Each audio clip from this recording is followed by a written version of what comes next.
Bismillahirrahmanirrahim. Assalamu alaikum. Viewers, I am Dr. Muhammad Salim Iqbal, Deputy Controller of Examination, Assistant Professor of Surgery, Certified in Medical Teaching from University of Health Sciences Lahore, Research and Clinical Coordinator to Vice Chancellor Faisalabad Medical University Faisalabad, Spokesman Faisalabad Medical University Faisalabad. Today I am here with another important and common topic. But before I proceed to my today's discussion, I request you to subscribe my channel and press bell icon. Understanding the mechanism of micturition is very much important before we start retention of urine. What is the mechanism of micturition?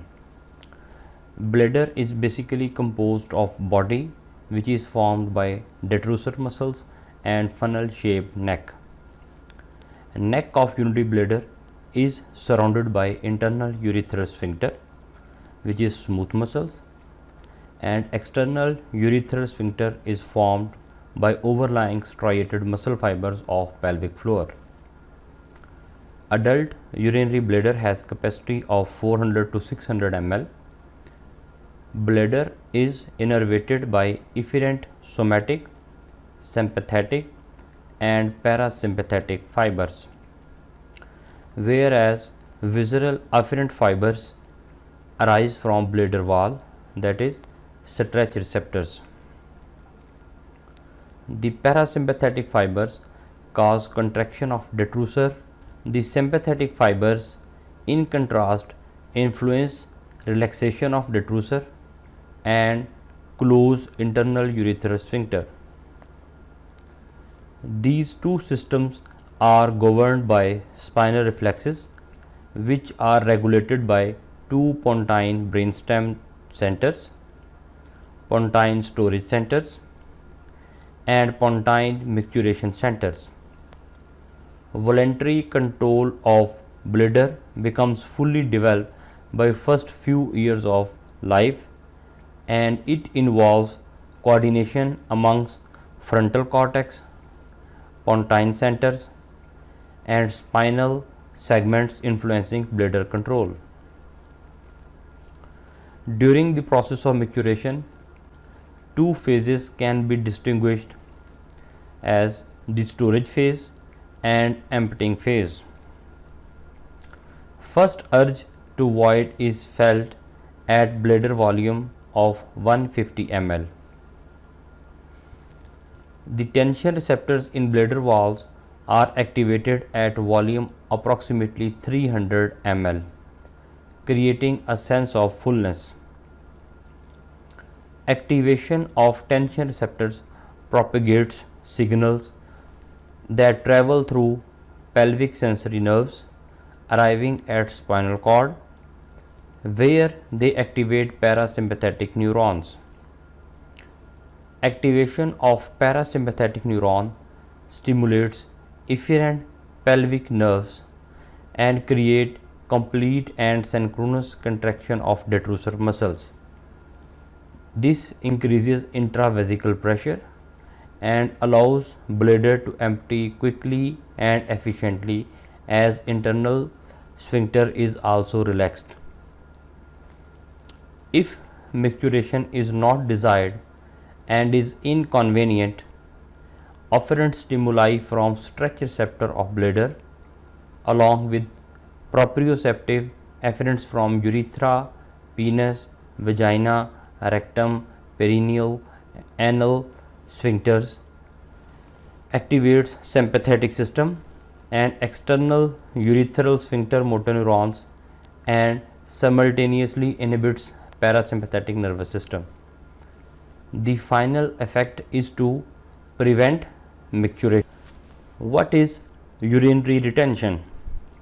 Urinary retention is said to occur when a patient is unable to void despite the distension of bladder with urine. Urinary retention is broadly classified into three types: acute retention of urine, chronic retention of urine, acute on chronic urinary retention. Acute retention is sudden over distension of bladder associated with severe hypogastric pain due to ischemia of bladder muscles, whereas chronic retention of urine is associated with distension of bladder and it is associated with dribbling or overflow incontinence. Briefly, I will discuss about etiology of retention of urine. In adult male, it can be due to mechanical obstruction of urethra, which may be due to BPH, that is benign prostatic hyperplasia, urethral strictures, prostatic carcinoma, bladder neck stenosis, urinary bladder carcinoma, vesical or urethral calculi, and meatal stenosis. Then causes can be inflammatory, which may be due to acute urethritis, acute prostatitis, and prostatic abscesses. Then it can be due to urethral rupture due to trauma. Then causes can be due to prepuce, that is phimosis and paraphimosis. Neurogenic causes of acute retention of urine in adult male may be postoperative, spinal injury, spinal diseases, for example Tibius dorsalis, lesions involving the cardi equina, and multiple sclerosis. In females, causes can be retrograde gravid uterus, postoperative, impacted pelvic mass, meatal stenosis, bladder neck dyssynergia, vesical or urethral calculi.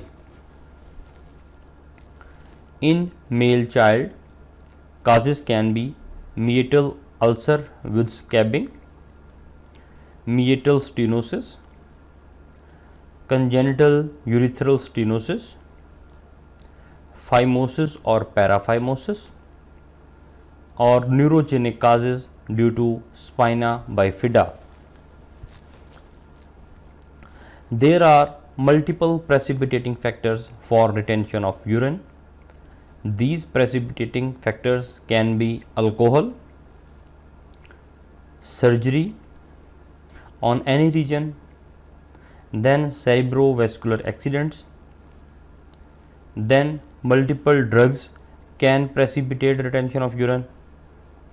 For example, diuretics, anticholinergics, some pathomimetics, antidepressants, and painful perineal conditions, for example perianal abscesses. What will be the clinical features of retention of urine? Acute retention of urine, the patient presents with sudden inability to void urine with severe excruciating pain except when the cause is transection of the spinal cord. Patient will have suprapubic swelling. On examination, bladder will be distended and tender. Chronic retention of urine usually have little or no pain. Dribbling has been present for some time. On examination, bladder may be up to the level of umbilicus or above that. Most of the patient had symptoms of bladder outlet obstruction or lower urinary tract infections. Management of retention of urine will be by resuscitation, detailed history and examination of patient to reach proper diagnosis, then investigation that include retrograde urethrocytograms, micturating cystourethograms, ultrasound, urethroskopies, PSA, that is prostate specific antigen level, urine analysis, and full blood count. Investigation will depend on the positive finding on history and examinations. Then what will be treatment? Acute retention of urine is a surgical emergency. Immediate relief of obstruction by catheterization by maintaining strict aseptic technique is the treatment of choice. If catheterization is not possible, then pain can be relieved by suprapubic puncture or suprapubic cystostomy. Further management of acute retention of urine will depend on the cause. In chronic retention, we have to catheterize the patient, but we have to take care not to empty bladder immediately. That is, we have to do slow decompression of bladder. If the bladder will be emptied immediately, then a patient can have torrential bladder hemorrhage. So we will slowly decompress the bladder in a patient who present with chronic retention of urine, and we have to correct electrolytes and fluid derangement in such patients. Complications of retention of urine can be bladder hypertrophy. It can lead to bladder trabeculations, diverticuli formation, hydroureter, hydronephrosis, hematuria, renal failure, reduced quality of life, recurrent urinary tract infection, and urolithiasis. Many patients complaining about retention of urine after their surgery. So it is very important to know exact etiology so that these patients can be managed properly. So post-operative urinary retention is inability to urinate after surgical procedure despite having full bladder.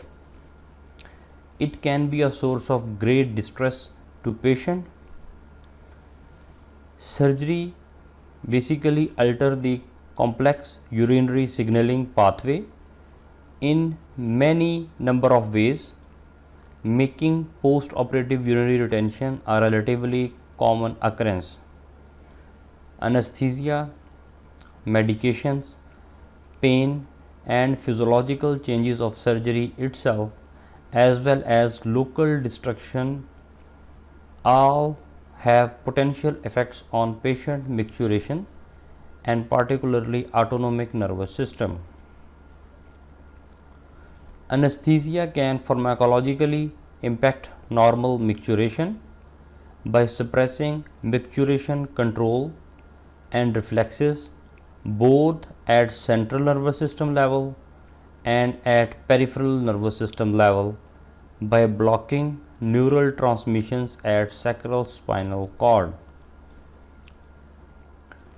Perioperative medications may also play an important role in development of post-operative urinary retention.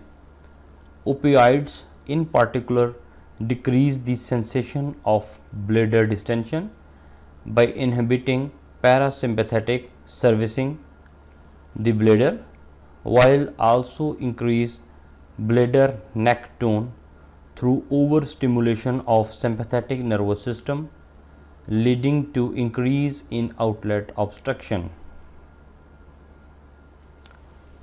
Surgical pain via activation of sympathetic nervous system lead to detrusor relaxation and bladder neck contraction. Finally, destruction of anatomy vital to voiding can lead to post-operative urinary retention. For example, in pelvic surgeries, pelvic plexus and nerves are at greater risk. So, great efforts should be made during such surgeries to spare these nerves when possible. If a post-operative patient complaints of retention of urine, we have to rule out three main things and correct them if founded. Number one, hypovolemia. A full bladder will rule it out, but if it is hypovolemia, we have to correct it.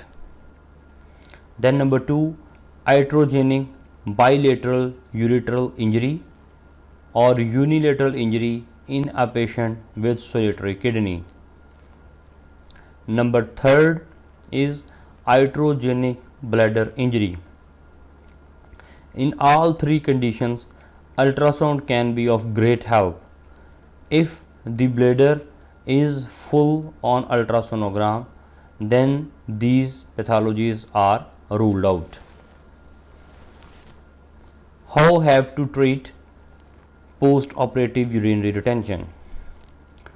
The best treatment for post-operative urinary retention is the prevention, and it should involve identifying and optimizing pre-operative, intraoperative and post-operative risk factors for post-op retention of urine.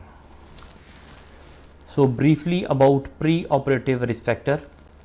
If the age of patient is more than 50 years, male patients, inguinal hernia surgery or surgery in anorectal areas or surgery taking more time, then pre-existing obstructive urinary symptoms, for example benign prostatic hyperplasia, then previous pelvic surgery, neurological diseases, spinal lesion, diabetic or alcoholic neuropathies, and peri-operative medications, for example alpha or beta blockers. What are intraoperative risk factors? Large amount of intravenous fluids, usually more than 750 ml, long duration of surgery, spinal anesthesia with long acting local anesthetic, high dose of local anesthetic, high dose of opioids, then epidural anesthesia, site of insertion, that if it is lumbar epidural it has more chances than thoracic epidural, and long acting local anesthesia is used in epidural anesthesia. Then in post operative period, post operative pain, sedative medications given to patient. Operative retention of urine. If the retention develops, it should be drained. Now, what is treatment protocol for post operative retention of urine? We have to restrict fluid of patient, then we have to use multimodal analgesias. For example, wound should be infiltrated with local anesthesia, peripheral nerve blocks, non-steroidal anti-inflammatory drugs. We should restrict use of opioids. Then we should do bladder catheterization, and if bladder catheterization is not possible due to any reason, we can go for suprapubic cystostomy. And pharmacologically we have to add alpha receptor agonists in the treatment. Now I want to summarize briefly method of inserting urinary catheter in males. I will upload its video soon. What equipment is necessary before catheterization? We should have catheter of required size, drainage bag, catheterization pack, sterilization sheet, lignocaine gel with introducer, water to inflate water balloon, then sterile gloves and 20 cc syringe with side nozzles. We have to check all this equipment before starting catheterization. Now, before starting, we have to confirm the diagnosis. We have to explain procedure to patient and attendants. Then we have to choose appropriately sized Foley catheter and gather all materials needed. We have to open pack on a trolley, then open all other items into sterile fields, but being careful to avoid contaminating it.